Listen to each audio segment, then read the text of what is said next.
এক গ্রামের পাশে ছিল একটি গভীর জঙ্গল।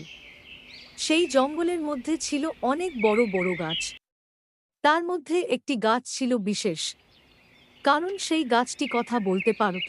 একদিন দুই বন্ধু রবি এবং রাজু সেই জঙ্গলে বেড়াতে গেল।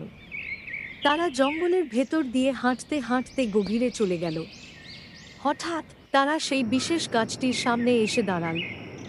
গাছটি দেখতে খুব সুন্দর ছিল, আর তার ডালপালাও ছিল ঘন। রাজু বলল, এই গাছটা খুব সুন্দর, এর ছায়ায় একটু বিশ্রাম নেব। রবি বলল। চলো বসি। তারা গাছের নিচে বসে বিশ্রাম নিতে লাগল। কিছুক্ষণ পর গাছটি হঠাৎ বলল। তোমরা কেমন আছো? দুজনেই ভয়ে চমকে উঠল। রাজু ভয় পেয়ে বলল। কে কে কথা বলছে? গাছটি হেসে বলল। আমি এই গাছ। তোমরা ভয় পেও না, আমি সব কথা শুনতে পারি। আমি জানি তোমরা ভালো মানুষ, কিন্তু আমি তোমাদের সত্যি কথা জানাতে চাই। রবি অবাক হয়ে বলল।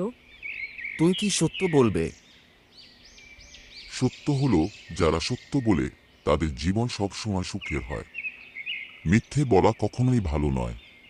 সত্য বললে মানুষ তোমাকে বিশ্বাস করবে, ভালোবাসবে। দুজন বন্ধুই এই কথা শুনে ভাবল, গাছটি ঠিকই বলেছে। আমরা সব সময় সত্য কথা বলবো।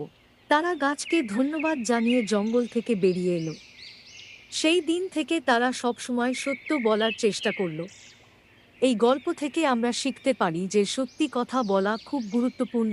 মিথ্যে বলা মানুষকে সমস্যায় ফেলে, কিন্তু সত্যি কথা সবসময় মুক্তির পথ দেখায়।